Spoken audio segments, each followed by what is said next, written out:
Square that shit up. Square that up. Who's that? Alicia just became a member. Who's that? Alicia Vukovic. Oh, I like that. Alicia Vukovic. Alicia is now a member to the channel. What up, Alicia?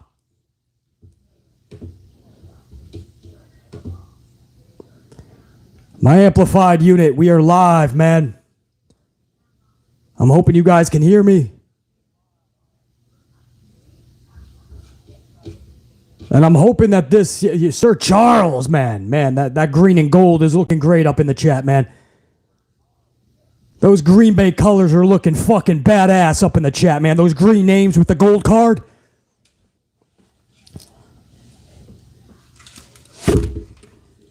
I got pretty decent playback, man. If it starts to fuck up, just let me know, man, and I'll have to end the stream, and then I'll keep doing a review, and then you guys will just get a normal video later in the afternoon or sometime later this evening, all right? So let me know if I start blowing up the mic or if the stream starts fucking up.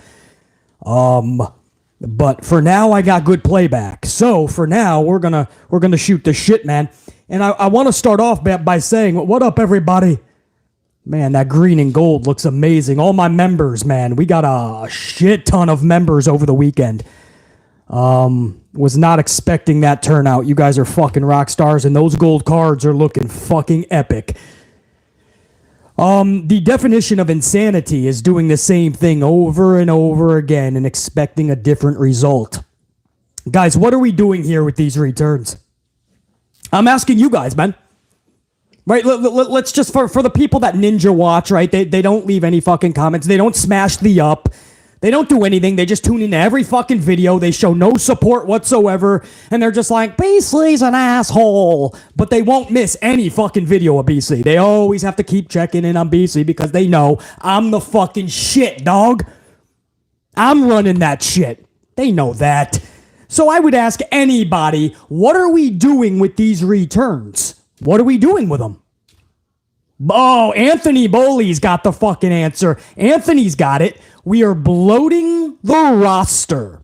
If you're in the middle of the fucking ocean and you're fishing with your buddies and there's holes in your boat and your boat starts to sink, you're in the middle of the fucking Atlantic. You can't fucking swim back to shore now. You need a boat.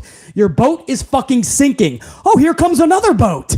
Are you going to ask the boat coming at you to save you? Hey, can we jump onto your boat so we can go to shore? Our boat is sinking. Or are you going to tell the fucking other boat, come on onto our boat. Fish with us until we sink. You're not going to keep inviting people on your boat because more weight is going to fucking sink your ship. Your boat is going to sink. You're already fucking around in the 1-4s, 1-5s, 1-6s if you're lucky in the ratings for Monday night. What the fuck is bloating your roster going to do if you can't even fucking comprehend what you're even doing with the roster that you have? If you don't know what you're doing with the roster you have, why keep bringing people in by the fucking droves? You're bloating your roster, that's number one. Number two, just as fucking awful, is that none of these motherfuckers are coming back to any semblance of a response. Nobody knows who the fuck these people even are. If you didn't watch NXT like a lot of us, because we are tried and trues and we do watch all the shows and we know all the wrestlers for some fucking stupid reason, we probably should not devote this much time to our pro wrestling, but we love it. So you at first you say, well, it's just the ladies, basically. Triple H just doesn't know how to book the ladies anymore. In NXT, he used to do it perfectly. Nowadays, there's no more. He just doesn't know how to do it, BC. So that's why Candice LeRae came back in Canada, by the way. It's a little to no reaction. That's why fucking Mia Yim came back to no reaction. Or Munchkin, whatever her new nickname is. Munchkin. That's why Sarah Logan came back as Van Halen with no fucking reaction. You know, another fucking Viking with little to no reaction. It's just the ladies, BC.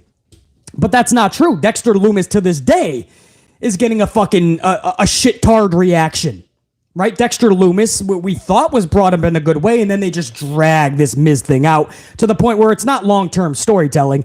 It's just they don't know where they're going with it. So it ended up with 2 bags of money up high last night.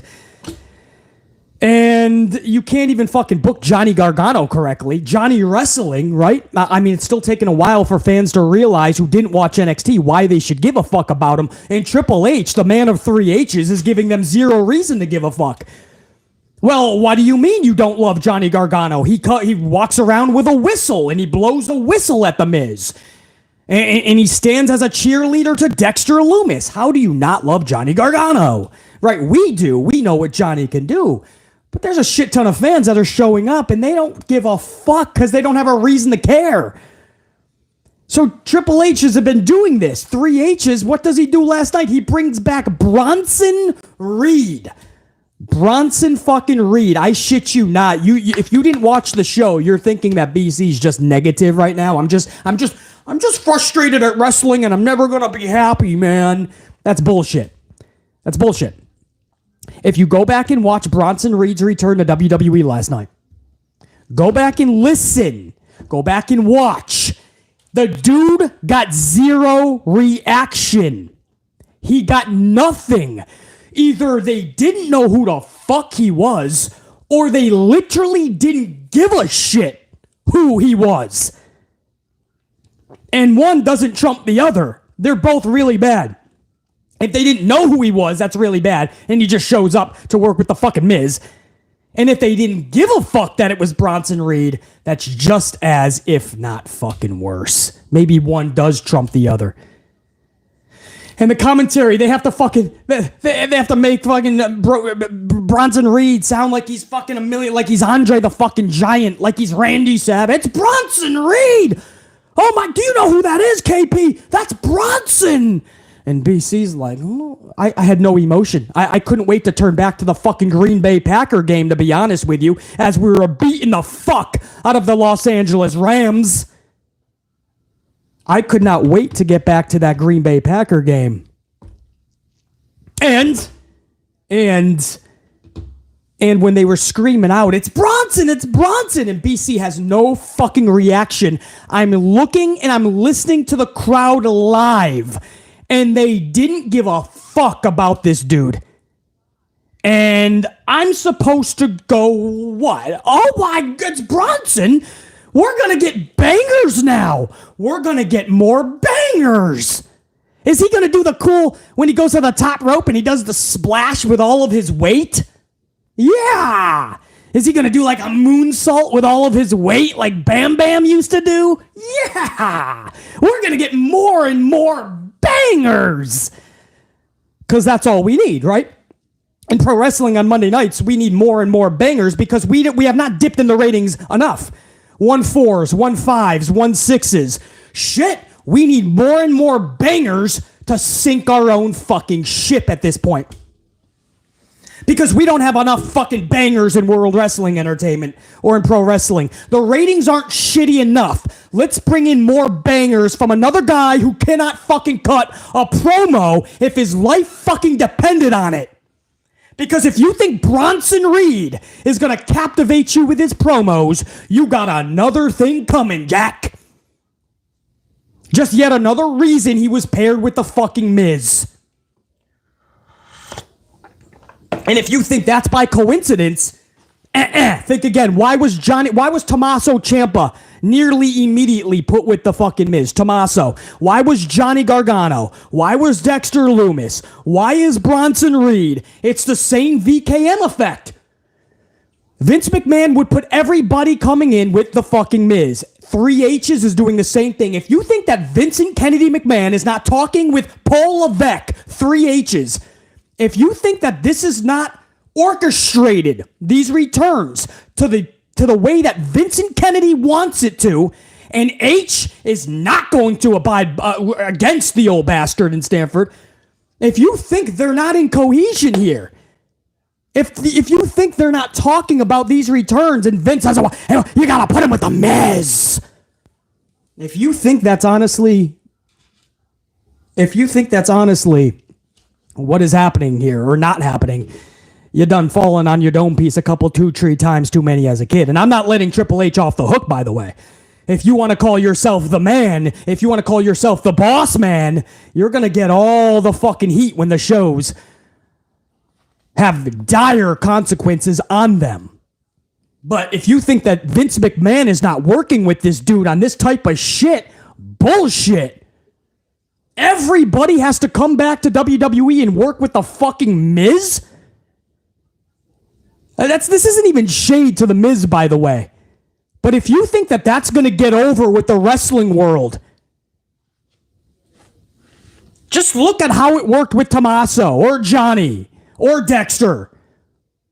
And watch how it works for fucking Bronson. I don't know what unless you're a diehard Bronson Reed fan, which, hey, no shade, congrats to you. You get to see him on primetime television on Mondays now. All right, I think he's better suited elsewhere, but hey, you get to see him on WWE. Or if you're a diehard Bronson fan, maybe you knew what was best for him and you didn't want him back in WWE, which I applaud you because at least you fucking know better. But if you're a Bronson fan, I get it, man. I'm a Jinder Mahal fan. I don't say that too often, and I don't put him on a pedestal because I know Jinder Mahal should not be on a pedestal. I know Jinder Mahal should not be a world champion like Roman is booked right now. I know that. But there's just different old school qualities I see in Jinder, and I personally, as a creator, could do a lot better than what WWE did with Jinder Mahal. But I understand that most of you guys are not Jinder fans. I get it. We all have our likes and our dislikes, who we support, who we don't, who we're a fan of, who we're not. If you're a fan of Bronson, that's awesome. The dude absolutely does nothing for BC. The promos put me to fuck to sleep if I don't fucking cringe during them. The wrestling is just another big dude that can do cool moves. He can do the splashes with all of his weight. Did you see last night? He did the splash. His whole right boobie came out. I mean, I'm looking for their health as well. You know, I don't want to just go, hey, circus sideshow freak. Hey, you that weighs 400 fucking pounds. Yeah, do the cool moonsault from up high. I don't want these dudes to have heart attacks at fucking 45, 50. You know? I mean, this dude does a splash, his whole right boobie comes out. That's not good, man. He's carrying a lot of weight. But instead, we're going to forget that and we're just going to go, hey, man, put on the bangers. Make your big fucking body do a bunch of banger moves. Come on, man. I don't know what I'm supposed to do to this Bronson Reed. We're still trying to get Johnny Gargano into something. It looks like Karrion Kross, after his thing with Drew McIntyre, it looks like Triple H doesn't know what the fuck he wants to do with him. Maybe do a little something with Rey Mysterio? Wow! Captivating television. The ladies, Candice LeRae, 50-50 booked literally week in and week out, 1 week winning, 1 week losing, 1 week winning, 1 week losing. Mia Yim, Munchkin, whatever the fuck, Sarah Logan, Van Halen, we don't know what they're doing. They're getting no reaction. Hit Row comes back to what? I hope that fucking Top Dollar is even okay.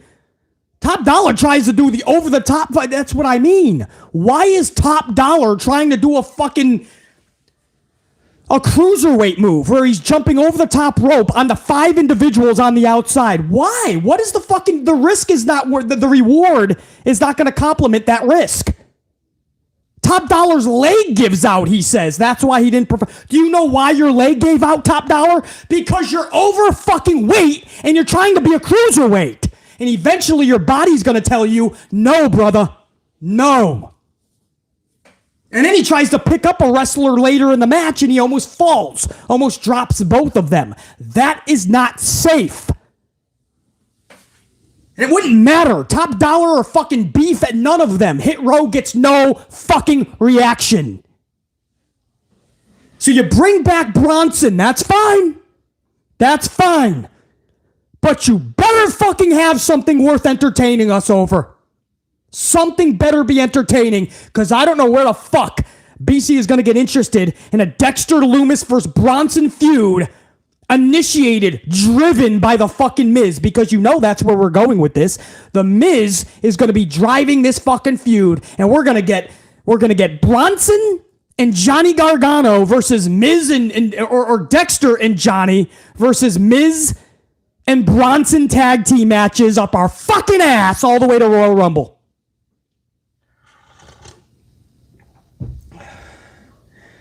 Just like Target is an upgraded version of Walmart, Bronson Reed is an upgraded version of the Funkasaurus. That's all I'm going to give you. As a professional wrestler that captivates, larger than life, edge of your seat, Bronson Reed is not going to move that fucking needle. I understand if that's going to be hard to hear for a lot of people. And if you were so happy to see him last night, I'm sure last night's crowd would have loved to have had you there because somebody would have cheered for him. But nobody gave a fuck. And that's not my only hang up with last night's show. So they started off, they do what BC says, started off hot and keep going back to a certain storyline that's going to culminate at the end of the show. They did it okay for the most part. The Bloodline starts the show. Roman starts it. Tells the Bloodline that they're going to fucking run amok through the Raw Locker Room to prove a message and a point to Kevin Owens. Okay. And they start beating up all these jabronis. Andre Chase, I believe, from NXT. Dolph Ziggler, Ali, all the fucking, all the Jobberville clan. And they start beating the fuck out of them. Okay. Not bad. And then at the end of the night, the Usos are flat on their back looking up at the lights, taking an L from Kevin Owens, a dude that just took on the fucking Usos with Matt Riddle a couple weeks ago. So how the fuck would you... Why are we getting another Kevin Owens Usos match? Is this going to get us more excited to see Roman and Sami versus Kevin Owens and John Cena? All of the 3 hours making the Bloodline look like we're a powerful group was just to have the fucking Usos eat another fucking L like we see all the time. Champions looking like fucking idiots. And when the night was over, it was a night of the Bloodline taking control of the Raw Locker Room, like Roman said. And at the end of the night, the Usos are walking to the back, holding their head. Solo got beat up by the fucking OC, so Solo's fucking retreating. Everybody is retreating. WWE can't even help themselves. They fucking 50-50 booked their own writing. You couldn't have sat on that for a week and made the Bloodline as a whole, not just Roman, as a whole look badass. Like they just came in and caused destruction, mayhem, and fucking turmoil. Well, they did for 2.5 hours, basically. And then what's the culmination? What is the culmination then, man? Why would we need to keep tuning in? Kevin Owens already got his fucking revenge. Owens literally pinned Jimmy Uso and then afterwards made them retreat and talk shit from inside the ring. Kevin Owens already did it all. Why would we need to see him and John Cena now do that against Roman and Sami now? We'll tune in because it's John Cena. But why not make why not give Owens something that he has to conquer now? Owens is getting fucked every which way he turns. The numbers game is just catching up to him. And can John Cena be the one to help him? We gotta tune into SmackDown in a couple of Fridays. No, we don't do that, man. The Usos just fucking lose. The Bloodline looks like chumps. They walk to the back holding their fucking heads and their heads down. And Owens is talking shit like, that's right, we're going to do it again when I get Johnny here. Johnny Cena, you're going to be able to see him. Guys, it's 50-50 booking your own writing.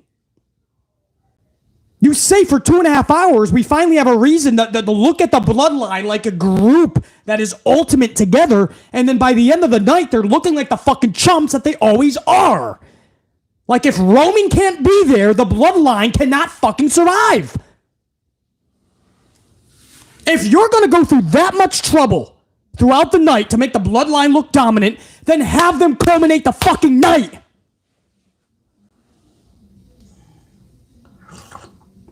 So they 50-50 it. They look dominant for 2.5 hours, and then at the end, they get fucking beat. They look like the chumps. We go off the air with Kevin Owens talking shit as the victor. Who wins? Who the fuck wins here, unit? Nobody. If you're a casual fan, you're no more thinking the Bloodline's dominant after last night than going into it. Nobody wins with this type of booking. I'm the only one in the community that's going to say this because I'm the only one that knows how to dissect wrestling like this. That's just the fucking truth. There's other people that you guys may watch, and much respect to them. The Solo Monster, JD, Fightful. You guys may like them. They may be entertaining. That's awesome. But nobody can dissect this shit like me. Nobody. They'll sit back and they go, I liked the show last night. That's not the point if you liked it. I couldn't give two fucks if you enjoyed the show last night. That's likes and dislikes. I can like things that you guys might not. You guys are going to like things I can. I don't care about your fucking opinion. When that red light goes on, it's about facts, guys. What was the wrongs last night? And there was a lot. What did they do right? Hopefully there's some stuff that we can go over that they did correctly last night. But I don't care about fucking opinions. I want to talk about the facts, man. And nobody knows how to dissect wrestling the right way these days. Nobody. Everybody thinks they're a critic because they have 140 characters and fucking 7 platforms. So after every match, after every segment, everybody wants to fucking give their opinion like they're fucking Siskel and Ebert.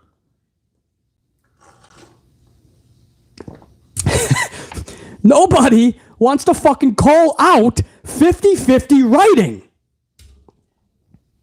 Nobody wants to call out the fact that Bronson came back to crickets. Why would you not just hype the motherfucker up? Why not hype him up in some vignettes?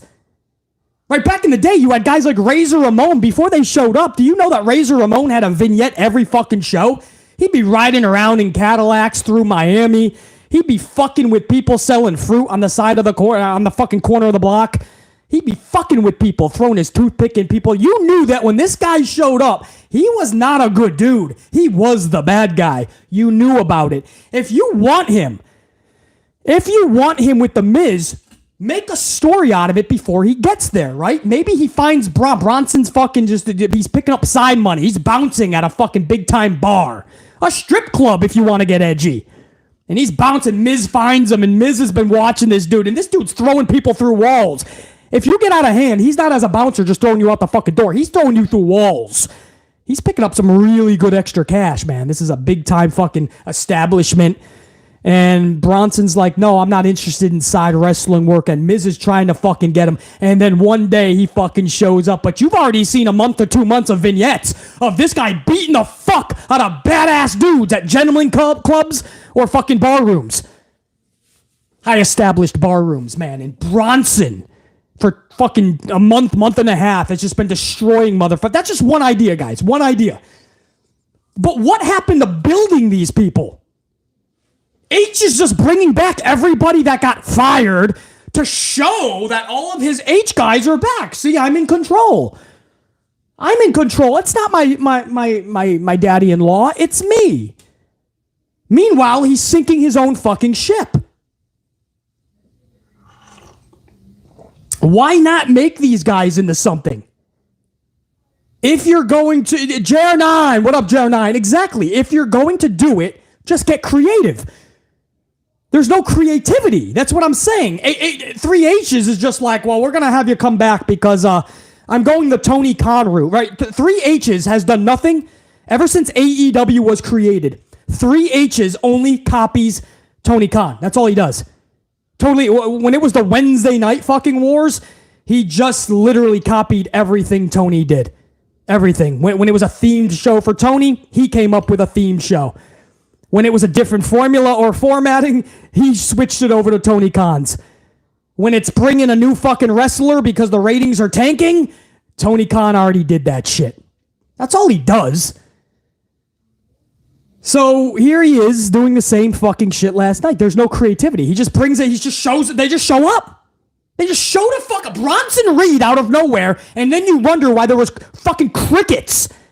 Literally, if you could hear, if commentary would shut the fuck up, if Kevin Patrick somebody would put a fucking soccer ball in his fucking mouth for a second, you could hear a pin drop in that arena.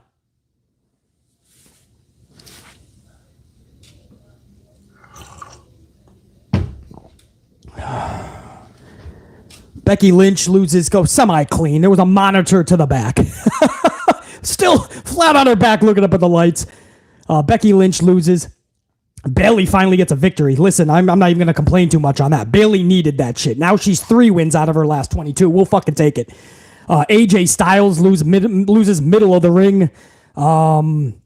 Usos lose middle of the ring clean after fucking Rollins had already been taken out by Austin Theory, by the way.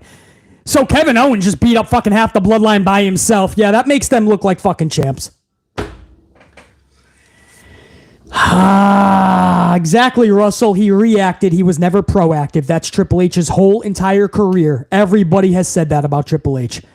Everybody has said that. He had a few good years with the black and gold, and then when he got fucking stomped on, when he got competition, he started twitching, and he started fucking losing a gasket, and he wound up in a fucking hospital bed, sadly. He just could not compete. He's got his ass kicked. He got stressed out. He got fucked up. Batty Banks, welcome to Amp Unit Gold. It's going to be great to see you in that green and gold Packer colors, baby. Batty Banks, congratulations on that gold card that you just got. Guys, let's go over the, if you don't mind, I want to go over this show. That's my cold open. Almost a half an hour of a fucking cold open, but we do have to go over the actual show. And then we're going to talk Rhea Ripley in a minute too, man. I know you guys are thinking, oh, Rhea didn't make the cold open. Rhea was in an intergender match, BC. Aren't you fucking thrilled? She looks amazing. First of all, I'm going to get to that. And can you guys do me a huge favor, man? And my amplified unit, and I hope that this trickles into the rest of the world of wrestling. Can we stop comparing her to Chyna? Because I'm going to say this yet again, and I'll probably have to say this a million more fucking times. I should probably just record this. There will never, ever be another Chyna in professional wrestling. She was one and done. She was original to the point where you can never duplicate even something in her circumference, something even in her fucking league. You will never be able to recreate a Chyna, guys. Rhea is awesome. She's doing good and even great. And I want the best for Rhea. And if she becomes a champion soon, I'm down with it as long as it's done correctly. So I will ride the Rhea Ripley train to the championship and beyond, okay? But let's stop the Chyna shit, guys. One of Chyna's arms is the size of both of Rhea's together. Chyna was a fucking beast. Please understand that. I know younger fans, they don't really know a lot about Chyna. They did some research, but they just know about her. So now they're seeing Rhea and they're like, wow, this is our generation's Chyna. No, sadly, you're never going to have another Chyna or anybody in the fucking league. Guys, I was around. Chyna. I was around, man, with all my wits. I wasn't fucking 2 years old. I was around in the thick of it when Chyna was around. I am around now with Rhea in the thick of it. It's not even close. That's not shade to Rhea. She is doing really good work right now. Chyna is just, what they call her, the ninth wonder of the world. After Andre, she was that. She was a wonder. There was her presence would make fucking grown men pee their pants. That's not shade to Rhea at all, because I'm loving what they're for the most part what they're doing with Rhea. But guys, the Chyna talk is out of control.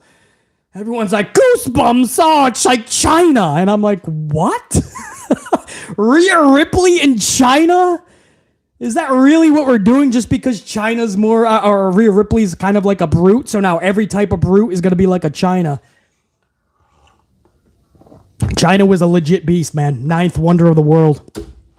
So I really hope that we stop those comparisons. It's actually devaluing, man. It's diminishing Chyna because you have no idea. For those that were around during that day, when you remember Chyna, you know unfortunately, we're never going to see that again. That was just an anomaly. It was just one of those fucking awesome, freakish, but damn awesome things that we were just able to come across, man. So fucking awesome.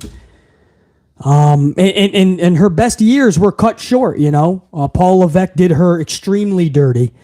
And then Paul Levesque and Stephanie wanted nothing to do with her. And that was it, man.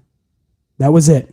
And then she just started making bad decisions. Her dome piece was all over the place. And by the way, we're not just blaming H on that, by the way. People are responsible for their own decisions. So that's not Stephanie's fault. That's not 3H's. But I am going to say that they did her dirty because I know a lot of behind the scenes shit. And they did that young lady dirty. Anyway, to the show itself, we start off hour number 1. This is WWE Monday Night Raw, December 19th, 2022. Roman Reigns starts the show backstage segment declaring that he's going to send a message to John Cena and more importantly Kevin Owens that he's going to send the Bloodline to Raw to do just that. Send that message and run rampant through the locker room. And when they're done, everyone will acknowledge him. His exact words is they're going to acknowledge the Bloodline when all is said and done. And when it was all said and done, the Bloodline looked like fucking jokes. For 2.5 hours, they beat up a bunch of nobodies backstage. And then at the end, they just got fucking beat 1, 2, 3 clean with one individual. The tag team partner was taken out by Austin Theory. But we'll get to that. So the Bloodline looked like fucking clowns when it was all said and done. So, okay, you're thinking, this is not bad, right? Then we cut to the Bloodline is beating the shit out of Ali, right? One of the resident heads of Jobberville. Ali's getting the shit kicked out of him. Roman sending a message. You're thinking, hey, this is a good start to Raw, bruh. Good start to Raw. We go into a tag team match. Street Profits with the Tozawa versus the Judgment Day. This is where BC is like, okay, this match does nothing for me, but I'm willing to give it a chance. Tozawa throws a cup of special juice. We don't know what the fuck's in there. It looked like absolute pure water, but we'll play along and act like it's vodka or some shit. Tozawa throws some special juice into Dominic's face, who was already fucked up from last week's misting by Asuka, if you guys remember. So this distraction, get this. Tozawa throws special juice into the eyes of Dominic outside. This distraction was enough. This distraction was enough to befuddle Finn Balor to the point where Montez Ford scoops him up by his crotch and delivers the awe-inspiring, ultra-devastating Faroot roll-up. Because you know nobody kicks out of the roll-up these days. You could be one of the best wrestlers in the world. You are not getting out of a fucking roll-up. Pathetically. It's not realistic, but we're gonna blame supernatural powers for ruining wrestling, not fucking stupid pinfalls like fruit roll-ups when they don't belong. Roll-ups have always been a part of wrestling, but they have to be used correctly. Ricky Steamboat Macho Man, you believe that from WrestleMania 3 because they went to war and they had nothing left. But if you're gonna honestly, there's all the fruit up in the fucking chat. Yeah, get all your fruit roll-ups out, chat. Oh, look at all the fucking fruit roll-ups already. Yeah, you know, these days, if you're wondering if roll-ups are used correctly, Finn Balor, still one of the best wrestlers in the world, I feel, is befuddled that a cup of water got thrown into someone's face, that when he got rolled up, he couldn't kick out of it. Montez scoops him up by the crotch, rolls him over, and Balor's like, I can't get up. I can't get up. I can't get up. Like the Christmas story. The little brother who can't get up. I can't get up. I can't get up. How the fuck is Finn Balor that shocked that juice or water got thrown into Dominic's face to the point where you don't have enough energy to get your shoulder just a centimeter off the fucking canvas? Just all you have to do, guys. Get yourself in a roll-up position, okay? When you fucking get home from work or when your girl gets home from work, right? Have her grab you by the fucking crotch and have her roll you up. Tell her to put all her weight on you, okay? All the weight in the fucking world, okay? All you have to do, and it's simple, you just put your shoulder a little bit like this. Just like this. Ready? Just do a little shimmy with BC, everybody. Everybody, do a little shimmy. Come on. Do a little shimmy with BC. Just shimmy. And once you shimmy, you just kicked out. You're telling me Balor couldn't shimmy? It is not realistic. At all. It's not fucking realistic. And I know Balor doesn't weigh a lot, but these days you're talking about big dude. I saw Braun Strowman get rolled up. Fucking Omos gets rolled up these days. I could not believe that fucking finish.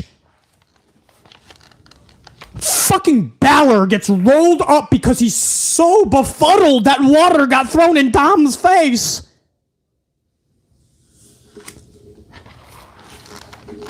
And they look so stupid. They're like, what is this? What are you, a demented fucking seal? In the wild of the Arctic? Like fucking demented seals. They're just like, yeah, fuck, I can't do anything. I got T-Rex arms. What is this? It's your shoulder that needs to get up. That can easily just get up a centimeter off the fucking mat. I can't with this shit. But I'm supposed to just look past it and go, it was a great show last night. It was great. Well, basically just talk about the positives, man. Now, there's 100 channels in this community. Go watch them if you want all positive.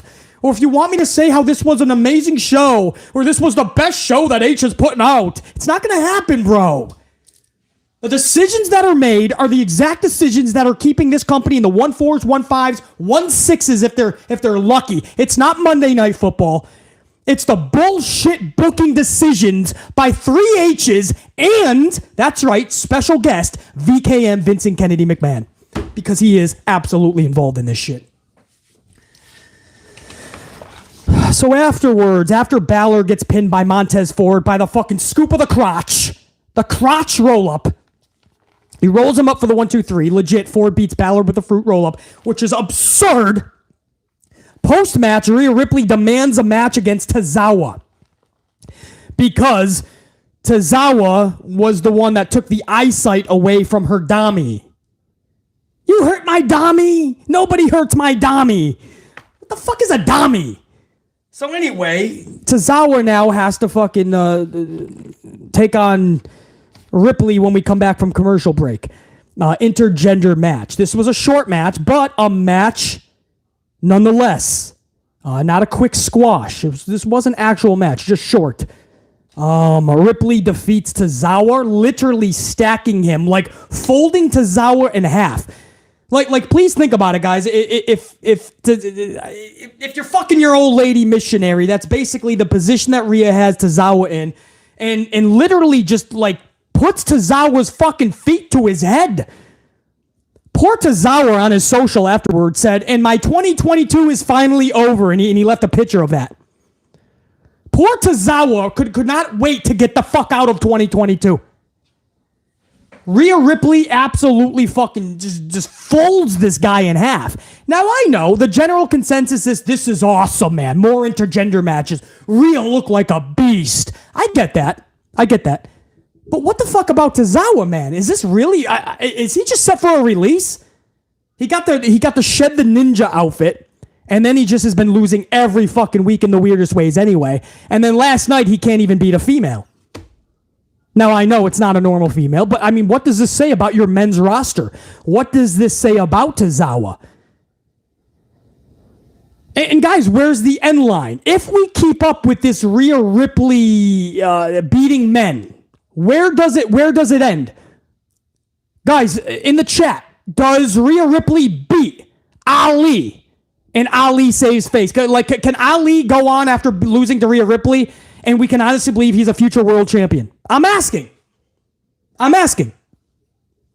Yes or no? Ali, let's just stick with Ali, chat.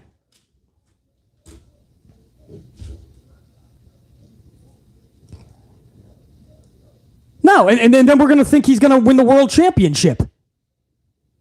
So does she just beat jobbers, I guess? And maybe Ali is like at the time. Does she beat Ricochet and we're going to be okay with that? Would we have her beat Braun Strowman one day or LA Knight? You got to be careful with these intergender matches, guys. The female can look badass. That's the good part, right? Rhea. Booker badass. But who she's beating, guys, you have to care about that. Because what happens in these matches, we're going to remember that shit. So all I'm saying, I understand in the moment we're like, oh, this is so awesome, man. Rhea, did you see how badass Rhea looked? All I'm saying, guys, is be careful. Intergender matches have a huge negative. It's not always just a positive. And Tozawa, man, wow. It's already hard enough not to think of him as a fucking ninja chasing down a Christmas tree R-Truth in a dog park for the 24/7 title. I still can't get that out of my fucking dome piece. And now I got to remember like a pancake. It's not even like Rhea just beat him. Rhea flipped him like a New Day pancake. Like one of those new chocolate chip fucking caramel pancakes from IHOP. Tozawa is now on the menu. You go into IHOP, you got the nice fucking creme brulee pancakes, you got the vanilla, you got the blueberry, you got the chocolate chip caramel pancakes, and then you got the Tozawa pancake. Comes with little boots as the chocolate chips. They're shaped little boots over the fucking Tozawa's dome piece. Man, 50-50, man. You know what I mean? It's good to see Rhea be built up, and then it's so hard when you do those intergenders because now a lot of people are not going to be able to look at Tozawa like he's going to do anything. I mean, what's he going to do against Braun in the future if there's ever a feud? What's he going to do against LA Knight? What's he going to do against Bray Wyatt if there's ever a real feud and they want to give him this masterful push? We're not going to forget that Rhea stacked this dude up like he was a New Day pancake. All I'm saying is be careful with the intergender matches. You have to know how you're booking everybody to look good, even in defeat, not just who you're trying to make good in Rhea because she's the female, and you got to make them look golden in those intergenders. And again, I will ask, stop comparing her to Chyna. There will never be another Chyna in WWE or in professional wrestling. Bloodline continues to run through the locker room backstage. I think it was Andre Chase, maybe, NXT. Dolph Ziggler, just to name some of the casualties that were taken out. A bunch of dudes that they didn't have matches anyway. They were at catering and Bloodline found them as easy targets or whatever. So they just got their asses whooped. Then we go into the OC, Gallows and Anderson versus Alpha Academy. The OC is working face, yet we want Otis chants cascade the arena. But the OC is working face. Nobody gives a fuck. That's how much we want to cheer. That's how much we like Gable and Otis, and nobody in management wants to fucking notice. Vince McMahon never took notice. 3H's doesn't want to take notice. They just want to rack them up with fucking L's and do a little bit of comedy when they need to fill some time. That tells you all you need to know when we heard "We Want Otis" chants. But they're supposed to be the fucking heels. Not only was this a rematch many times over, but it was massively and masterfully boring. I'd be more entertained with Gable and Otis versus two jobbers from the local bingo hall. Skid Mark Sampson or fucking Baxter Bronson. Or fucking Billy Bonkerson, his cousin, making a fucking 3-on-2 match. I'd be more entertained. And you know how Billy Bonkerson is. He never knows what team he's on anyway. So he would just be fun, man. He'd be like taking out his own teammates. Gable and Otis will not wonder what the fuck Billy Bonkerson's doing. He'll piss off fucking Skid Mark Sampson. It'll be fun. That's entertaining. Instead, we get fucking OC versus Alpha Academy, and the whole fucking arena is fucking snoring. You would have thought they were fucking 7, and their mom just read them a bedtime story with some fucking hot cocoa.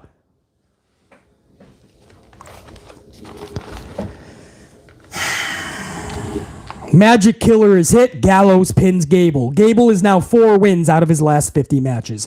If you guys are wondering, from last week's 10% winning percentage, 5 of 50, he is now 4 of 50. Chad Gable is now 8% of his matches winning percentage. Chad Gable, who is an immaculate wrestler, who's good on the mic, who's got a personality, has charisma, can put on bangers. Chad Gable, his winning percentage is 8% after last night. Post-match, the Bloodline hits the ring for an attack on the OC. This is just so the OC can fucking return the favor in the main event, and we can 50-50 write and book everything.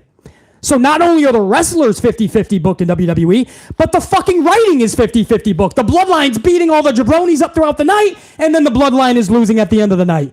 OC gets taken out, and then the OC takes the fucking Bloodline out. It's just 50. There's no culminating moment that you would have to fucking see a cliffhanger for the next week. Nothing on the show made you have to tune in next week. Nothing. Hour 1 ends with Adam Pearce and security trying to get the Bloodline out of the ring. The poor guy finally succeeds. As they're leaving, AJ Styles catapults himself into the Bloodline, and a melee that surely rose Pearce's blood pressure ensues. But they're finally able to fucking get... and that was only to set up AJ Styles versus Sami Zayn, by the way.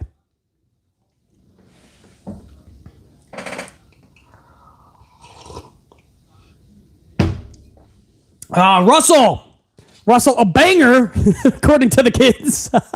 That's all we want these days. We don't want larger-than-life wrestlers. We don't want storyline. We don't care about long-term storytelling. We don't care about storylines, period. We don't care about in-ring psychology. We don't care about selling. We care about bangers. That's when wrestler A, who can do cool flips and dives and gymnastics, like he trained himself in the backyard of his fucking mother's place on the trampoline, versus wrestler B that does the same shit with zero personality and zero mic skills. Zero fucking mic skills to the point where when they're on the microphone, you want to change the channel or you just want to cringe for them. That's when wrestler A and wrestler B do a bunch of cool moves and crazy gymnastic sequences, and we all yell, "This is awesome!" And then afterwards, with 140 characters, we talk about what a banger we just witnessed, when in reality, we're never going to go back and watch the match ever again. We're going to forget about the fucking match within 24 hours, and we're going to wonder why the ratings are dwindling. That is what a banger is in 2022.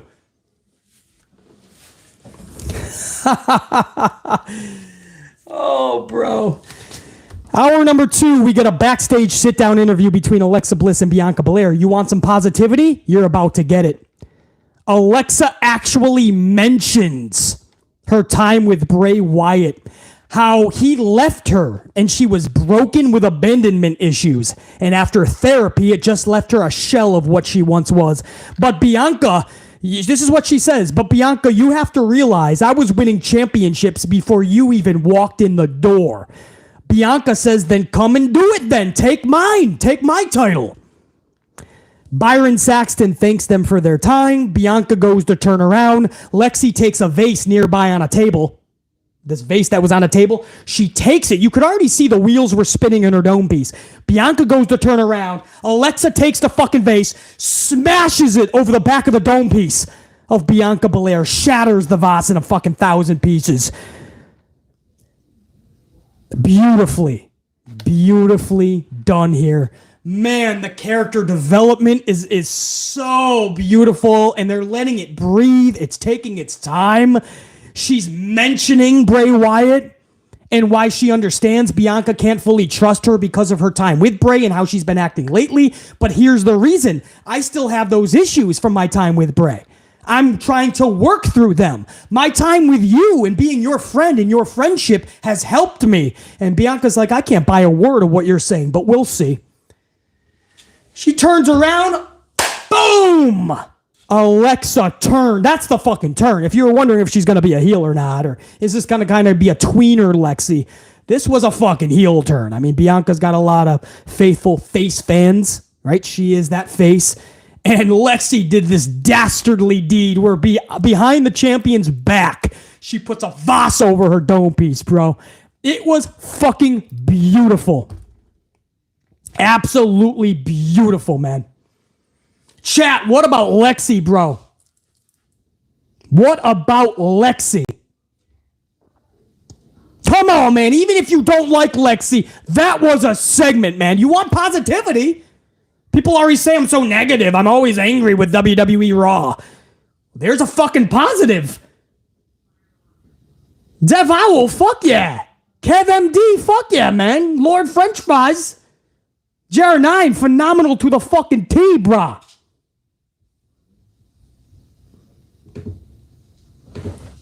Lexi brought it, man. She's been bringing that shit. Ashley Steggles, fuck yeah, man. Jack Brewer, no doubt. James Miller, easily one of, if not the best thing from last night, easily. Sorry, not sorry, Bronson. Sir Charles DeMonte.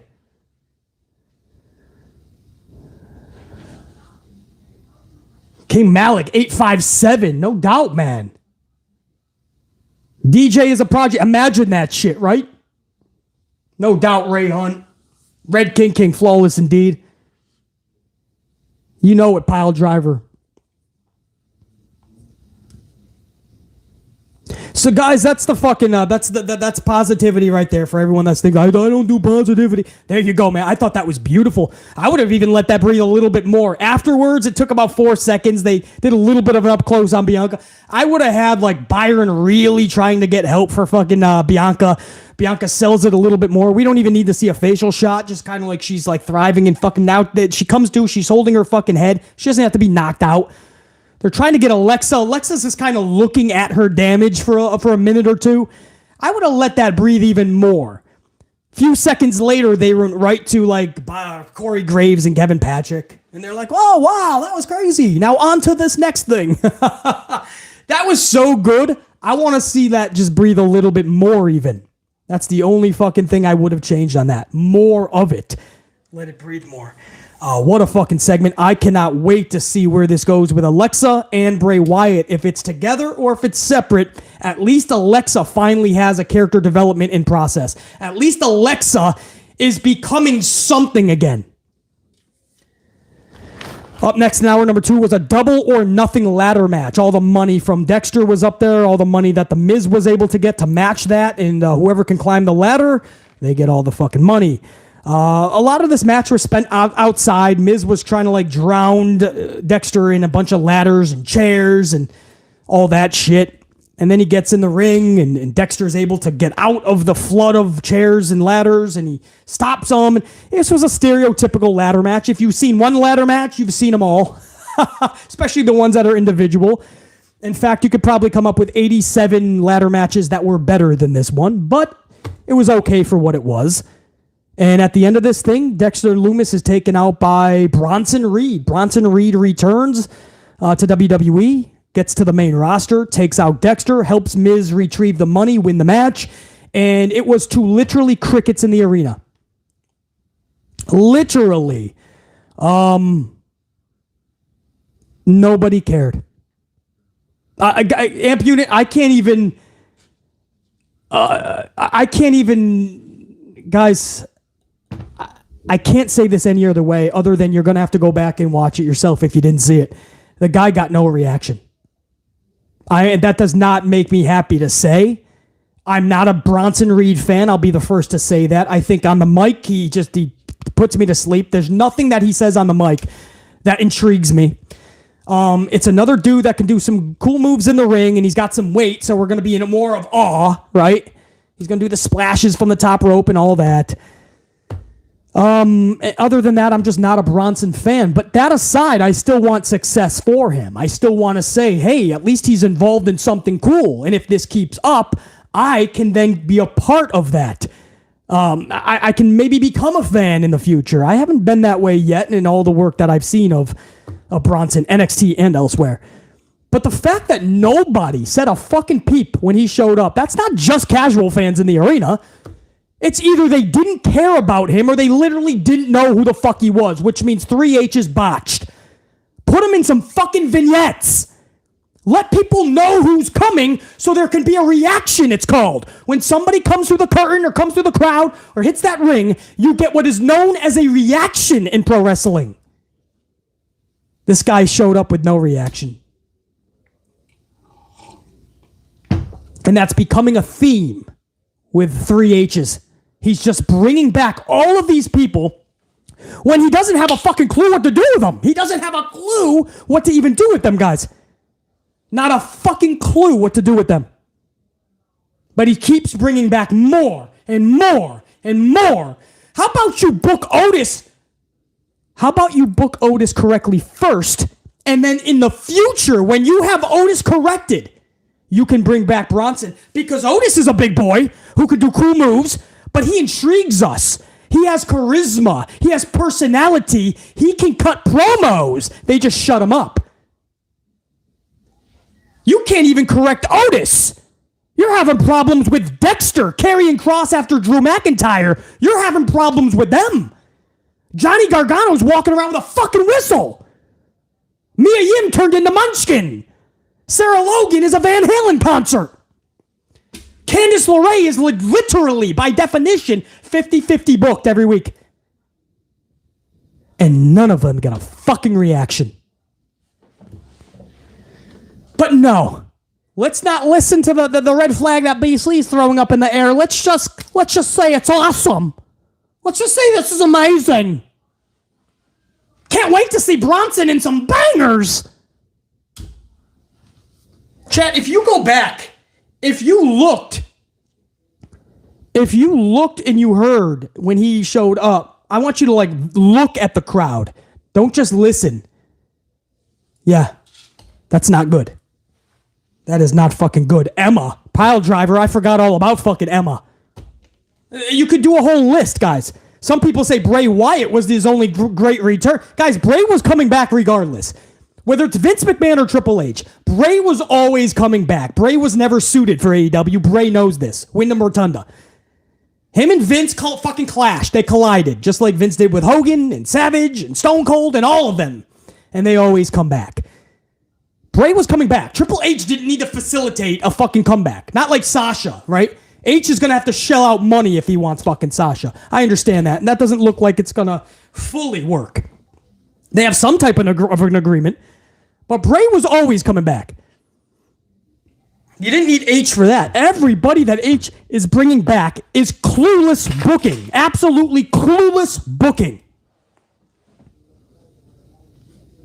Anyway, that's my second spiel on Bronson Reed.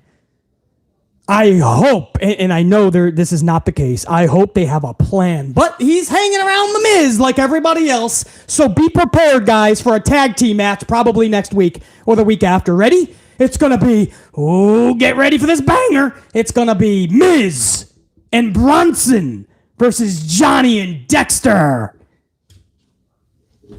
Because it's WWE, man. We can fucking predict what's going to happen way before it even happens. That's when you know it's not a good television show. When we, the fans, are predicting this shit ahead of time. When the critic doesn't have to watch the movie, we already know about what the movie is, what's going to happen, how it ends, and all the plot twists in between. Or lack thereof. Same thing as wrestling. You take a critic like BC, and there's no fucking way that I don't see where this is headed. Lackluster bullshit laziness. This screams 3H's and VKM working together to give us that form of entertainment. There is none. The show still sucks. Because you got a ladder match and Bronson came back because Bayley took on Becky. Because the Usos were in a match with Kevin Owens. And Seth Rollins, the same match I saw fucking last week, just take out Rollins and insert Matt Riddle. Because the Bloodline beat some jabronis up backstage. No, what about all the bad shit? Again, if you liked Raw last night, that's different. You can like it. You can think it was the best fucking night of television of your life. It does not make it a good show. And I know I got a lot of new subs that came to the channel this week.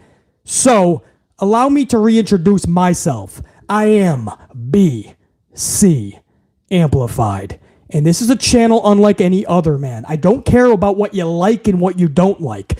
I care about the facts. What is good, what is not, what is working, what needs to improve, what needs to be taken out, what needs to be inserted. This is why I created the Amplified unit, especially the Gold Card members. Because we need to be on the same page to try to help these fucking promoters. If they want to take the help, awesome. If they don't, keep getting your fucking ratings that you're getting on Mondays. Or fucking Wednesdays. WWE's fucking around 1.5s in the rating. 1.6 if they're fucking lucky these days. After fucking football, you think that's going to crack 2 fucking million every week? Not if they keep sinking in the 1.4s, 1.5s. Dynamite's trying to get to a fucking million every week. Trying. SmackDown's trying to carry the weight of all of WWE. How much longer can that go on? Before the back is going to carry too much weight and it's going to snap. If you love this shit, you have to be real about it, guys. And that's what this is. You're watching a review of the show. It's not where we get together and we talk about everything we liked. This is not what a review is. If you get that from other channels, that's fine. But this channel is an actual critique of the show from somebody who's been doing this long before there was a fucking internet that had wrestling critiques, by the way. I was a young BC. In the fucking 80s, I was watching pro wrestling with a vivid eye, keen eye. Everybody else everybody watched pro wrestling. I was studying it. And now here we are in 2022 where I get to do this and I get to really critique it. And people are stunned when they come across BC's channel because I'm unlike everybody else, because everyone else just tells you what they like and didn't, right? There's a lot of bad on this show. A lot. Too much. And we're just going to let it slide. Bronson returns to fucking crickets. DJ is the prodigy. Welcome to Amplified Unit Gold, brah. DJ is a prodigy, is now a gold card member. Love seeing that shit, man. Welcome, DJ. AJ Styles versus Sami Zayn is next. This was set up because the OC was attacked, and then AJ attacked the Bloodline, and then we have a match. Sami defeats AJ, Blue Thunder Bomb, some shit like that. Okay. Sami wins. Yeah. That's awesome, BC. Okay, AJ lost. For what? Because they don't want to get creative. They just put two actual superstars in there to have a fucking match. I'll watch Sami Zayn in there with Skid Mark Sampson for 7 minutes, and it'll be uber fucking entertaining. You don't have to sacrifice AJ Styles and then next week do the match again where AJ beats Sami. And then we just 50-50 book everybody. And then you wonder why there's no superstars anymore, larger than life characters. Vince doesn't want that anymore because he doesn't want their heads to be bigger than the company, but also because they're not even booked to even have a chance to become a star. You're going to give away Sami and AJ on a Monday Night Raw just for fucking AJ to lose clean? Fuck you going to do, bro? And at the end of the night, the Bloodline just gets fucking beat up by the OC. So who wins with this 50-50 booking? Nobody. I'm too good at this wrestling shit, bro. I don't care if these words, like people get, oh my God, it's so negative. Everything has a fault. Yeah. Because I'm too fucking good at this wrestling thing.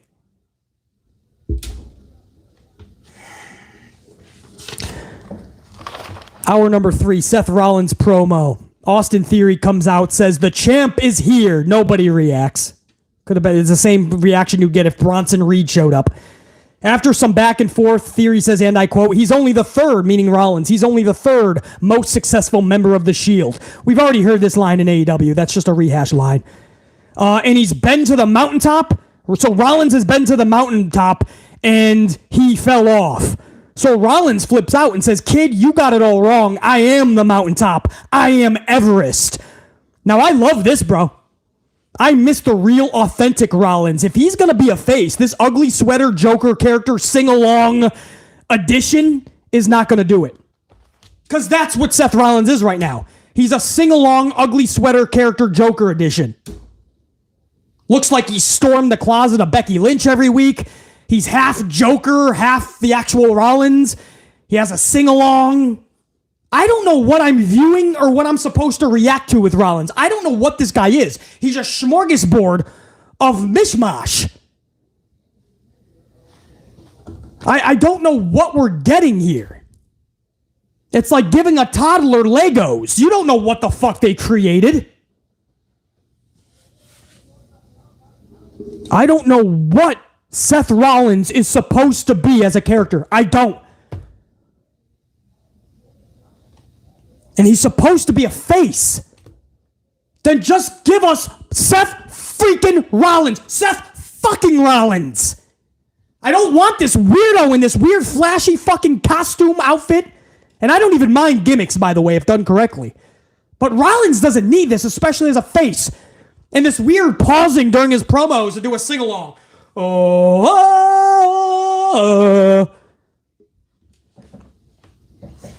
This is a weird Seth Rollins, bro. Last night when he was fucking screaming at Theory, kid, you got it all wrong. I am the mountaintop. I am Everest. I didn't even realize until I heard that. I mean, I did a little bit, but really tenfold how much I just missed the original Rollins. Just give us the original Rollins. If the crowd wants to sing, that's fine. But stop orchestrating them. Stop trying to be a fucking Joker character. Stop raiding Becky's closet. Stop with the flashy fucking shit. Come out as a badass again, man.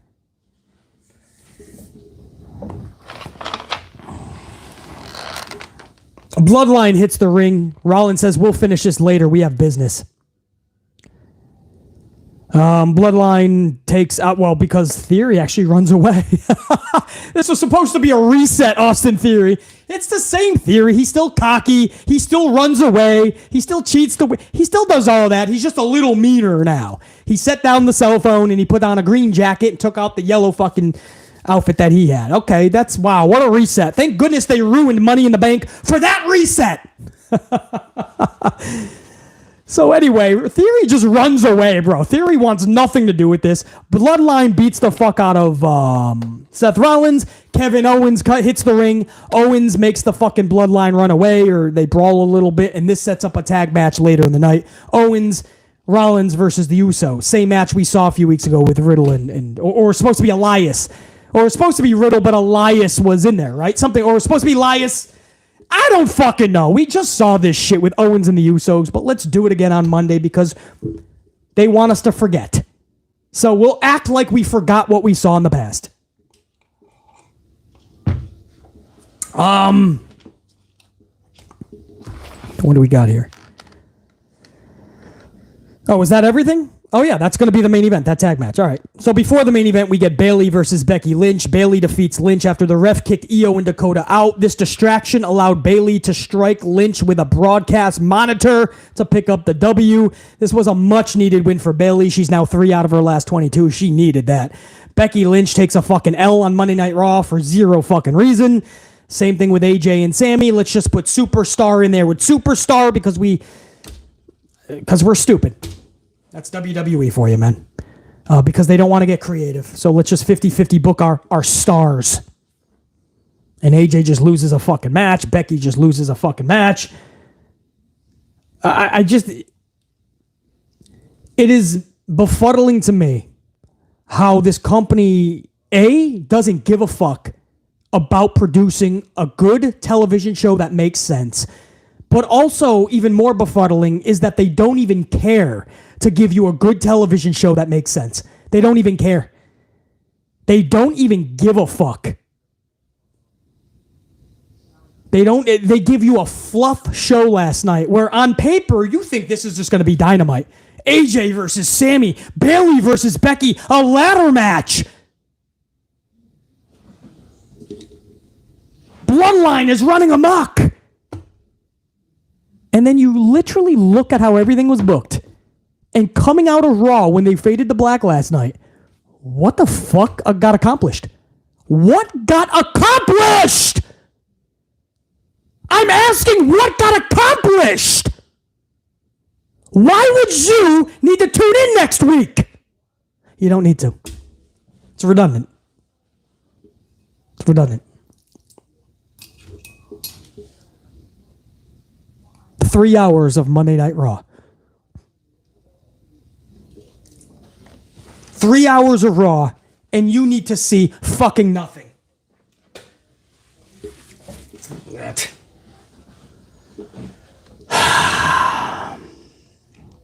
Main event, Owens and Rollins versus the Usos. Oh, bro, you ready for this? WWE 50-50 books their own writing. Owens pins Jimmy Uso via a pop-up powerbomb. Solo Sikoa is taken out by Gallows and Anderson. What the fuck? 50-50 that, right? They took out OC. OC by the end of the night gets their revenge. Why the fuck would you need to see that next week? The OC already got the revenge! Austin Theory takes out Rollins. Owens is by himself, and he still beats the Usos. Usos flat on their back looking up at the lights. Owens talks shit. Bloodline, who was booked to be badass for 2.5 hours, I was told, retreats. Walks away in surrender. Some of them holding their head, others with their head down as Owens talks that shit. Why the fuck do you need to tune in next week? Why would you?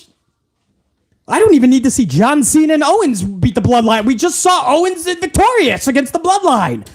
Now we just add in Roman. Sami Zayn, after the match, got in the ring, stared face to face with Owens, and then left. Sami Zayn didn't even want nothing. He's like, fuck, you win, I'm out. 2 weeks, man, I'll have Roman. Maybe we can win then. Who the fuck cares? I can't...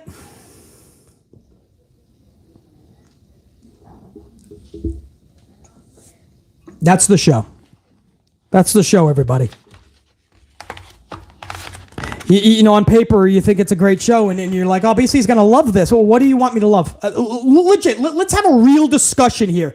For anybody that thinks I'm too hard on WWE Raw, or just wrestling in general. You're right. You think I'm too negative. You think I'm an asshole, and that's just it. Maybe that's true, by the way. But let's just say, for fuck's sake, that I am. What would you want me to say about this? How many positives do you want me to get from Bayley and Becky's match? What do you want me to say? That we saw some good wrestling? Bayley, as I said, the only positive, Bayley desperately needed a W. I said that. Becky just losing flat on her back on a Monday Night Raw does nothing for anybody. But what am I supposed to say about Bayley and Becky that you guys think is so epic? What am I supposed to say about AJ Styles and Sami Zayn? Some good wrestling? And then AJ just loses. Okay. Not a television show. That's nothing that I need to tune in next week. That's nothing I'm going to remember in 7 days, 4 days, 2 days, tomorrow, tonight.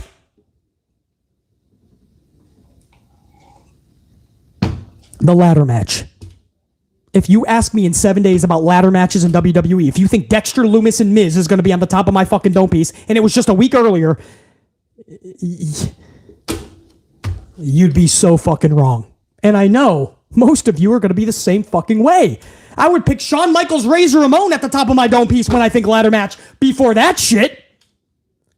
Basically, it was just a Monday Night Raw ladder match. No harm, no foul, just to introduce Bronson. Okay, am I supposed to fucking get giddy for Bronson Reed's return to WWE? What do you want me to say about Bronson's return in a positive way? What do you want me to say? We're going to get bangers? I get to see Bronson's right boob pop out when he does the splash every week? What do you want us to say, man? What do you want BC to say? It's a fluff show, right? There was a lot of fluff that on paper you think, whoa, this is a fucking show. Bloodline runs through Jobberville last night, and by the end of the night, they're the jobbers. Looking up at the lights or retreating with their heads fucking held down low, holding their heads, needing an ice pack. They got the shit kicked out of them by the OC and Owens. And then you get a real critic in the community to go through this show. And people are going to be shocked. Wow. BC's the only one in the community that didn't like the show. Well, because there was nothing to fucking like outside of maybe Alexa Bliss taking out Bianca in a badass way. Or maybe Rhea Ripley, right? I'm down with making Rhea look like a legit badass. I am saying be careful with the intergender matches because the dudes, if you do this wrong, the dudes are never going to reclaim any fucking prestige. People are going to remember that they just got stacked up by a Rhea Ripley or such. And if they're going for a championship in the future or anything like that, man, people are going to remember like it's just not believable. Not saying that Rhea can't beat up dudes. You just want to be careful. If Tozawa was it, that sucks for Tozawa. But all right, if you keep doing intergender matches, you better book it pristinely to where the loser, that's not going to stick with people going forward. Because you cannot just feed a lot of guys to Rhea Ripley just to make Rhea look badass. But I did enjoy Rhea being booked as a badass as I have been. So that's another plus there. So I'll give you pluses from the show. But fuck, the negatives have once again stacked up.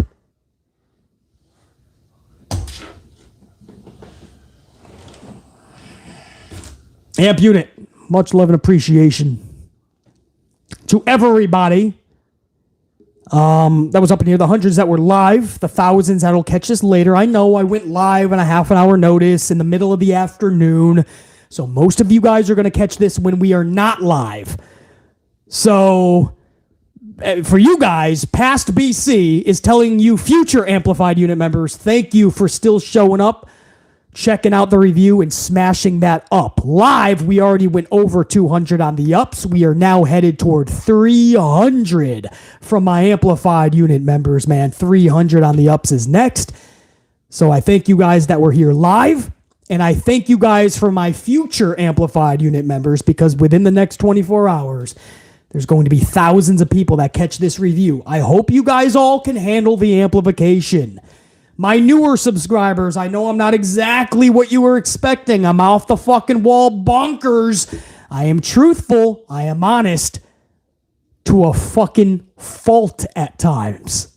Because people want to hear the cookie cutter shit. They want to hear what they want to hear. They want to hear about all the positives, all the good only. A few minutes you could spend on the negatives. No, but we're trying to help. Monday Night Raw is in the shitter.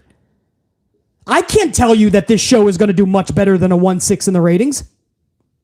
If they pull a 1.7, it's going to be monumental. Maybe fucking a lot of people were going through cold spells and they had to go into the warmth. So by fucking pity, they had to put on Raw. Who knows? But this was not a show that was going to get anything more than 1.6. So if they pull a 1.7, BC will be shocked. I shouldn't be shocked if they get a 1.5. That's for damn sure. And I don't believe they're going to get a 1.4, because if that's the case, Triple H should not come out of headquarters for the rest of the week. Triple H should not even leave his fucking home for a week, because I'd be ashamed to get 1.4 2 weeks in a row. I doubt that happened. But I don't think this was a show that worthy enough to get over 1.6, to be honest. But we'll see. Amp Unit, much love and respect. Before I take off, though, man. So that's the review portion, guys. You guys rock. My Amplified Unit Gold Card members, I'll be giving you guys a shout-out in just a couple of minutes. First, if you don't mind, there were some super chatters that I do have to get over to. Hold on, please. If I can get this on the big screen, that'd be great. Got to get you guys on a bigger screen because I want to see. There were some super chats that came in. I want to make sure you guys, my tried and trues, are getting the shout out you deserve. William F. William F. with that $9.99. Couple of coffees by one of my tried and trues, William F. Always good to see you up in the chat, William F. Hey, BC. What up, William F.? Had a good time last night with my son at Raw. He tried to get the correct chants going. Almost got hit by the Usos on their first entrance. Doubt we were on, just off the hard camera. I'm glad you guys had a good... I always say this, man, no matter how much we rip it apart, man, it's always another level of fun if you're there. Now, whether they put on a good show or not, that's another story. But it's always good to show up at these events and be around people that you know love pro wrestling, for the most part anyway. So it's always a good atmosphere. When people always say, BC, man, hearing you talk about the product, should I even show up to this weekend's live event? And I always say, yeah, man. Yeah, you know, it's a good fucking time. And it's so good to hear, William F., that your son had a good time too. And that you're teaching him not to just say, this is awesome, to every decent sequence. Because it is diminishing what is actually awesome. Fuck it, William F. I'm glad you had a good time, man. And more importantly, your son, man. Bringing him up the right way. Only chant this is awesome if it's something that is above all else that we have seen in recent memory. That is awesome. William F., thank you for doing your part in the wrestling world, man. Dave Mille, $4.99. Dave says someone has to kick off this live stream super chat. Might as well be me. Damn, this card looks sweet. Well, William F. got you, Dave. William F. kicked it off. So, Dave, you got to be the Intercontinental Champion on this one, bro. Because William F. grabbed the World Championship. He was the first one. Dave is like, what? Then I will work my way up the ladder, damn it. Dave, Good to see you up in here, man. And speaking of, William F. with another $4.99 says, people loved Sami all night. During main event, Chase got over with the crowd. Oh, the main event. Yeah, Chase was there. He got fucking his ass whooped by Bloodline earlier in the show. I don't know if you guys saw that live. Oh, William F. But yeah, Sami was one of those biggest pops of the night. And that's what I mean. The crowd was hot when it wanted to be. And when it just did not want to be or didn't give a fuck or didn't know who you were, they let you know, like Bronson Reed. Or like when Austin Theory was cutting his promo. I mean, you guys did not give a fuck. William F., thank you for that insight live in the arena last night. Adam Caraxon, $9.99. Raw is basically a 3-hour head ramming into a wall session because the booking is so horrific. You mind if I just put 3 exclamation points at the end of that, Adam? Mind if I just say that again, Adam Caraxon? Raw is basically a 3-hour head ramming into a wall session because the booking is so horrific. It's a fucking chore to get through. Last night was a little bit less than a chore because there was all these bonker shit that they were throwing at the wall and you were hoping it was all going to be booked correctly and it was going to lead to a reason why you would have to watch next week and beyond, and nothing did. Nothing led to anything you have to tune in, even next week. Forget 2 weeks from now or Royal Rumble. Nothing. Adam Caraxon, no fucking doubt. Colin's up in this bitch with a $1.99. Coffee on me, BC. It's been a while. Colin, I appreciate the coffee. Salute. Good to see Colin up in here. Otis Linkman with a 5-spot coffee. Otis! What up? Otis Linkman says, is Triple H overloading the deck? It seems like he's bringing in people with no plans for them. That's 1,000,000,000% what's happening here. I honestly think he's doing what Tony Khan used to make a mistake of. Just when the ratings are slipping, when you're getting overwhelmed, when you're getting stressed out, what if I just keep bringing people in or back? And that's what we're seeing. And there's little to no suspense built because you didn't give a reason for your audience to give a fuck, right? There's no vignettes. There's no word of mouth. There's nothing. Bronson just shows up to help the fucking Miz. The problem is, and this is no offense to the Miz, man. I truly like the Miz. I just think he just it doesn't connect. His booking, his character, it's just been far too long of the same shit that people just don't take him seriously. And Bronson just shows up to help him, and nobody can just grasp onto that. Nobody is going to go, wow, Bronson in the Miz.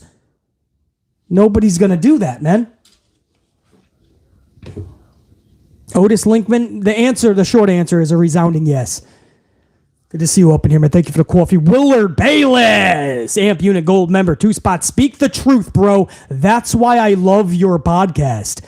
Willard, I appreciate those words, man. I really do. And I know that my amplified unit gets it. And I know that there's people in the community that they just don't get it, you know? And they want to watch the show, and then afterwards, instead of watching it again or listening to WWE interviews and all that, they go on to shows like me, and they want me to express their satisfaction of the show. No. There's a reason that they watch me, because they know I am the most hard-hitting podcast in the community. I'm the only one that's going to give it to you this type of reel, because nobody understands this game like BC, man. And that's not even shade to the Fightfuls, to the Denises, to the Solos, to the fucking JDs, to the Wrestle Talks, to the Simons. It's not even shade. They can't hold a fucking candle to me, dog.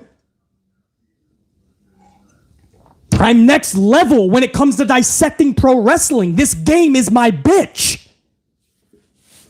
And if you know, you know. If you understand, we're trying to make it better than you understand, and thank you for being you. You are a part of the solution, not the problem. Willard Bayless. That's a long fucking answer to thank you for those words. Willard Bayless once again says, speak the truth, bro. That's why I love your podcast.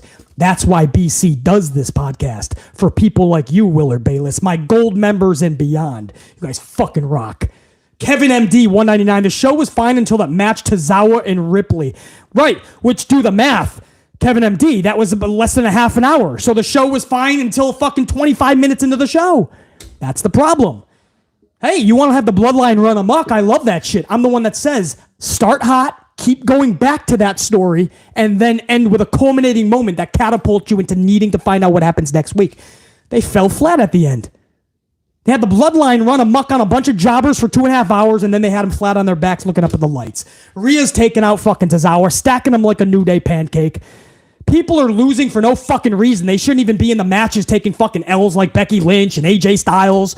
The Usos, champions, losing fucking flat on their back. There's no reason for it. Bronson's fucking weighing down the roster even more, bloating the roster for no reason. What the fuck is Bronson gonna do? You can't even book the people that you have properly. Let's keep bringing more people in. Kevin MD, no doubt. Fleck Guapo. What up, Fleck? 2-spot. Yo, BC, wifey and I might go to NXT Vengeance Day in February. Fleck, you're going to be my inside reporter on that shit, bro. Fleck, go, enjoy that shit, and get the inside scoop for BC in the next live stream afterwards. I'll be looking for the inside scoop on Vengeance Day. Fleck Guapo, if you go, let me know, man. Fleck Guapo. DJ is a prodigy, 199. Veer got a reaction when he debuted because of vignettes. Yeah, you remember Veer? It became a fucking anomaly because we were like, did Veer get lost in the woods with Elias? What happened? Where the fuck is Veer? He's been coming to Raw since 1962. By the time Veer came, there was a reaction, and it didn't take long for WWE to fuck up his booking. Week number 1, he was already diminished. DJ is a prodigy. Very true. Kevin MD 499. H needs help, but not from us. He mentioned he still calls Vince when he's stuck with creative via Ariel Hawani. Yeah, he admitted he goes to Triple H and talks pro wrestling, talks shop when he's in a conundrum. Absolutely. And he's already made fun of pro wrestling fans every fucking day. He makes fun of pro wrestling fans. He thinks you are stupid. He believes you don't have a clue what you're talking about. Paul Levesque has said this a million times, yet there's fans out there that'll coddle this dude's balls in anything he does. And he continues to turn around and steamroll over his own fans, just like VCAM used to do. Triple H, Paul Levesque, fucking flatlines his own fans. Can't be bothered by what we have to say. I gotta call up Vince.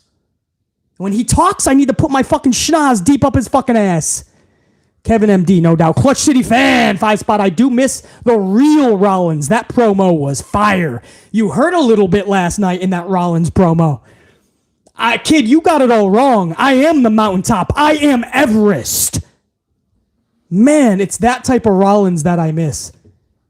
Because this fucking clown show Rollins, who's raiding Becky's fucking closet, half Joker, sing-along edition Rollins, it's not working, man.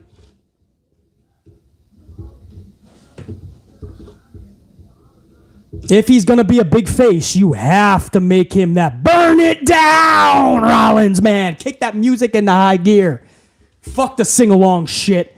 Jamal Straken, 499. After such a bad rating last week, I thought they would do better this week because, once again, Alexa is the only bright spot. Yeah, Jamal, they tried on paper. I mean, you look at the fucking card that they distributed. On paper, you're thinking, this is a massively epic show. And then after 3 hours of your life on primetime television watching this, there's nothing that you can think of you're going to go back and watch again. Guys, when asking yourself if this was a good show or not, ask, are you going to go back and watch any of this? You're not going to go back and watch the ladder match. Stop it. You're not going to go back and watch Bronson's return other than to see how quiet it was. You're not going to go back and see Austin Theory on the microphone with Rollins for the 18th time. You're not going to watch the Usos lose yet again for the 8,000th time as champions. You're not going to go back and watch Becky lose against Bayley, AJ lose against Sami, Tozawa get flipped like a pancake by Rhea, the OC beat Chad Gable and Otis so that Gable can be have an 8% winning percentage and lose fucking 46 out of his last 50 matches. If you're wondering if this was a good show or not, ask yourself what the fuck happened on it that you would ever want to watch again. And B, what did last night's show do for you going forward? How much of last night got you so excited to see next Monday? None of it. Be honest, dog. None of it. But we won't be honest. We won't be honest. We'll just be like, nah, you're an asshole, basically. How's that? You're just an asshole, man. You're just so negative. What you're failing to realize is the epicness, basically. It takes time for Triple H to build. He's building. He's trying to correct all of Vince's wrongs by bringing everybody back. And then once they're all back, then game on. Oh, well, fucking A. By then, we'll have 100 fucking men on the roster. We'll have 75 on the women. And let's dance. Because that's working beautifully in AEW. You're forgetting the fact that H doesn't know how to book correctly. Forget the few years that you had in NXT when he inherited Dusty Rhodes' NXT on Vince McMahon, his father-in-law's dime. H had to do nothing. He had brilliant people around him, and they had a few good years. And the second that they got a little bit of competition from a pissant t-shirt company they called it, the second, this dude was done. Hold him accountable, man. Don't just suck his fucking schlong, guys. I understand we're happy that we don't have McMahon, for now anyway, fully in charge, supposedly. But if you think 3H's is that much better because of what you saw in Black and Gold, I hate to be the one to tell you this, but I'm the only one who's got the balls to tell you this. You're going to be disappointed. Triple H does not have a fucking clue what he is doing.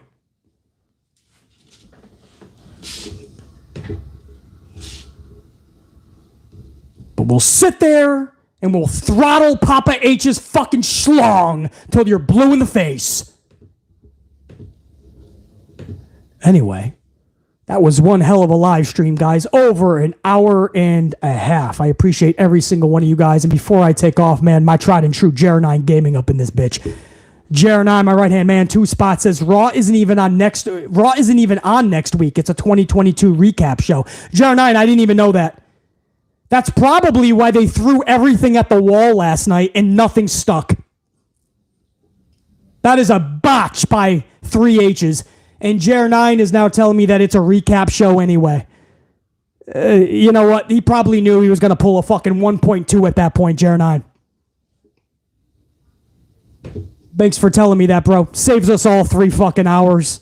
You know what? Maybe the H needs a long vacation, a long talk with VKM. Shit needs to be settled through and out. And maybe in January we can start to get more positives than negatives because last night was not it, bro. Jer9, I appreciate that, man. Always good to see you up in here. In fact, if you don't mind, to all of my members, before I end this live stream, I got to give a shout out to every single one of my gold card members, man. Jack Brewer, Godswilla, I should say, Ash Sims, JR9 Gaming, Carlos Ray, Jacqueline Robinson, Radarab TV, Sir Charles, Sadiqua Flowers, Anthony Bowley, Ray Foreman, Movies 456, Clutch City Fan, Kim T, Jimmy J 145, Kevin MD, Crimson Blue 82, Dante Jaron 23, Unique Butterfly, A Merrick, James Miller, Sterling Range, Dev Owl, Eric Leno, D. Carre, Soldierman 1984, Lord French Fries, Mayhem, Sae Parker, C. J. White, P. B. Sillapride, Deontay Thomas, Terrence Burrs, Willard Bayless, Sam Byers, Dave Mealy, Jane Donnelly, Ashley Steggles, Richard Wade, DeMonte Mabry, DJ is a prodigy, Alicia Vukovic, Batty Banks. Woo! Those are all members to the channel already. I just announced this shit Friday or Saturday. Thank you guys so much, man, for that type of support. The next level of appreciation, gold card status. A couple of times a month at least, We're going to have live streams. They might only be about a half an hour, 45 minutes, but we're going to have live streams that are just for members only. That's not, dude, much love to all my non-members. Much love to all you guys, man. Every single one of you. Pile Driver, IKEA, William F., War Dog, Renee G., all you guys, man. You guys are always going to have super or chats like this. Super still if you want, but live streams that are like this. But for my gold card members, man, we're going to have members only. So that's something to look forward to so I can get a better gauge on the amplified unit and where we're going as a wrestling community. So we're going to do that in the future as well as more shout outs through every fucking video, by the way. So I thank you guys big time, man. And before I end off, hold on, there was a couple more supers up in here. DGK Dog 499 says Alexa versus Bianca title match and Rollins versus Theory title match announced for the first Raw of 2023. Yeah, that should probably be saved for the pay-per-view, Alexa and Bianca. But that tells me that I don't know, man. It tells me that I don't know if they're going to drop it to Alexa. It looks like it's still going to be Charlotte Flair somehow that's going to take it from Bianca. Because the only other way you go against that is if Charlotte comes back as a face on the blue brand, works face against a heel Ronda Rousey, and if Charlotte's a face, that's pathetic. It's never going to be a connection, guys. There's not even a connection as a heel with Charlotte. So you're telling me that the only way that Bianca's losing this belt, this strap, is with Charlotte, and if that's the case, then there's no way Alexa's going to get it, so they're going to blow this off on the first Raw of the new year. I don't know about this, man. Jer9, there's a fucking thought, man. Lexi loses.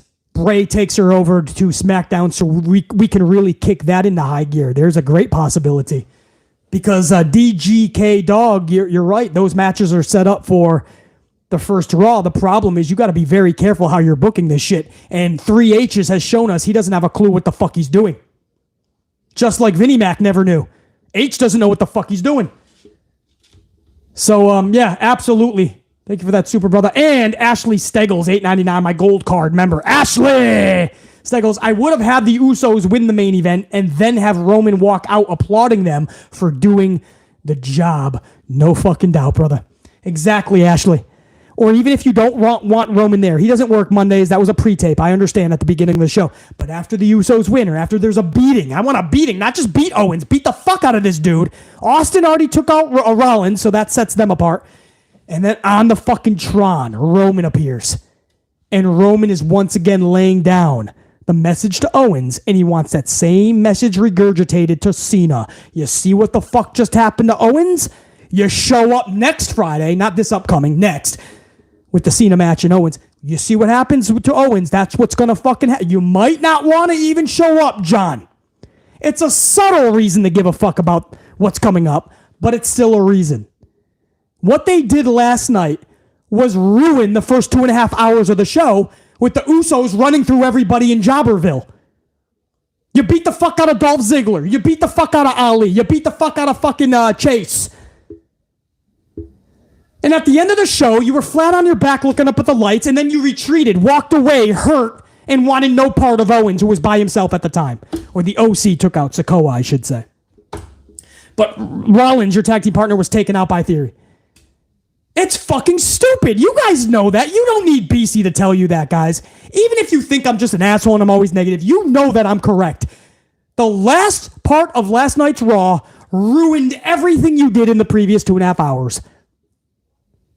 If the fucking climax was just for last night and that was it, there's no reason to see fucking Owens tag up with anybody. He already got the laugh on over the Bloodline. There's nothing left to see and there's not a reason to care. Ashley Steggles, exactly right. And Ashley Steggles, we are using the bare minimum of creativity. Tony Partita, I appreciate those emoji. Thank you for understanding, man. The fourth one, I appreciate that. Jimmy Fingers 19's up in this bitch. Alexa owes Bray an apology for turning on him at 37. Yeah, there's a lot of talk that he just left her, which is what she also alluded to. But you could always use that Jimmy Fingers 19 like she knew it was coming, so she was going to try to ditch him before he could do it to her. And in the end, it didn't matter because she still felt abandoned and she still felt broken. So there's ways you could twist it around, but it was her first that turned her back on Bray. But BC has about 116 ways you could incorporate that. But Jimmy Fingers 19, that's right. My amp unit doesn't forget that shit. Big Time Baxter 179. BC 3H's knew a taped Raw would do a 1.1 mil. He bailed. That's exactly what he did, bro. He's like, fuck that. It's a recap. I now have a reason why it's going to pull a 1112. Tops. I'm fucking out. Big Time Baxter, you ain't kidding, bro. That's funny.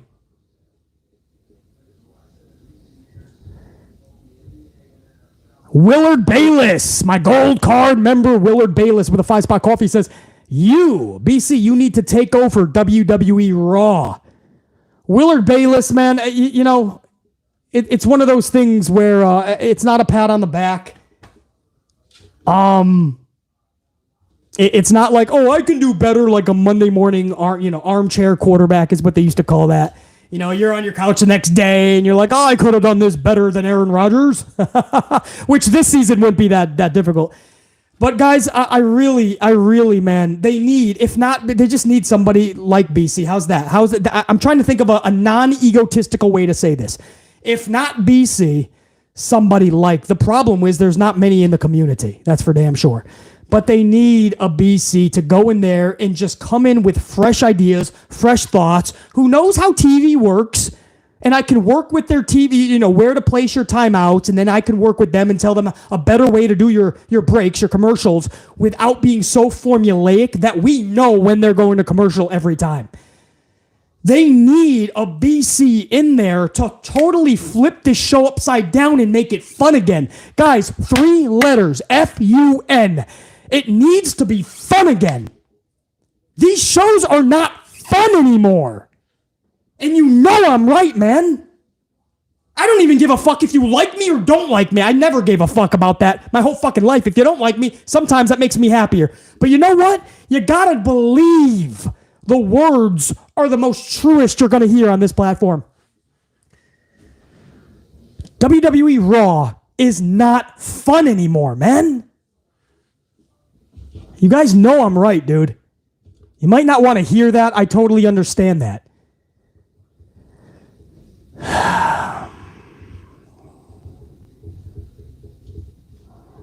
Dave Miele, Dave 499 says another reason why wrestlers should stay away from social media. Lacey Evans really put her foot in her mouth with her autism comment. Yeah, I don't know enough about that yet, Dave. I'm going to take a look into that. I don't want to say anything on that because I don't know the whole subject on that yet, man, but I heard she's taking a little bit of a beating today on that. Whatever that is. JR9 dropping those fucking truth bombs. Love it, bro. Those look fucking sexy, man. I wasn't even going to do emojis for the my members. I was just going to keep it just fucking straight up. But then I was like, you know what? These truth bombs that I created, I think I want them to be up in that shit. And that's all I'm going to spit, JR9. You know that, bro. By the way, to you guys that were live, man, we're about to hit 250 on the ups. I appreciate that, man. When my crew comes in, my non-livers, the ones who had to run a bunch of errands or work, go to school, commitments, I get it. When they come in, they're going to finish the job and take us well over 400 and beyond. So I thank my live crowd, middle of the afternoon on just a half an hour of notice for taking us 250 and plus. You guys absolutely fucking rock. Amp unit. Yeah, Ashley Steggles, DeMonte. The truth bombs, man. The amplified facts dropped emoji. I love that, Sir Charles. That looks sexy up in the chat, man.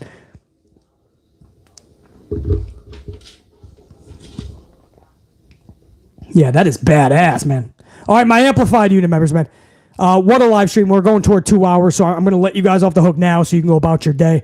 We will shoot the shit soon. There's a lot more that I want to talk about this week. There's also a specialty video that I want to put out. So even though it's Christmas week, technically, Sunday, I believe, Saturday's Christmas Eve for anybody that celebrates. And if you don't, well, it is Christmas week, so there's a lot of people are just taking hiatuses. BC is not. BC is going to be with you a lot more this week with a lot more content, hopefully even another live stream. And maybe we could do one of those members only. Ooh, maybe this week. Members only. We'll see. But the point is, there's a lot more content, guys. BC is not taking this hiatus. I take my hiatus in like October, and then maybe February, March, something like that. I take a little bit of time to do some work and R&R. But BC is going to stick with you guys straight throughout Christmas. A lot of content, guys. So, much love to all you guys, man. Sir Charles, Redhead Kingpin, JR9, DJ is a Prodigy, Marie Applewhite, Ashley Stegels, I said Eric Leno, Malachi Ward, Pile Driver, Iman Perry, Dave Mealy, Prime Killer, Big Nang was up in this bitch, DeMonte, I got Sir Charles right, Brianna was up in here. What up, Brianna? Appreciate that. Ikea Haywood, Ikea and Brianna. Much love to you guys. Dante Jern 23, gold card up in this bitch. IKEA, check you. Okay, we'll be here another hour doing a roll call. I already did that with all my gold card members, man. I roll called like fucking 50 of you guys, man, my gold card. We had some new members this week, too. All right, that's it, guys. BC's out. Check you. Salute. Renee G. Check you. Connie. Dave Mealy. Jer9. Check you guys.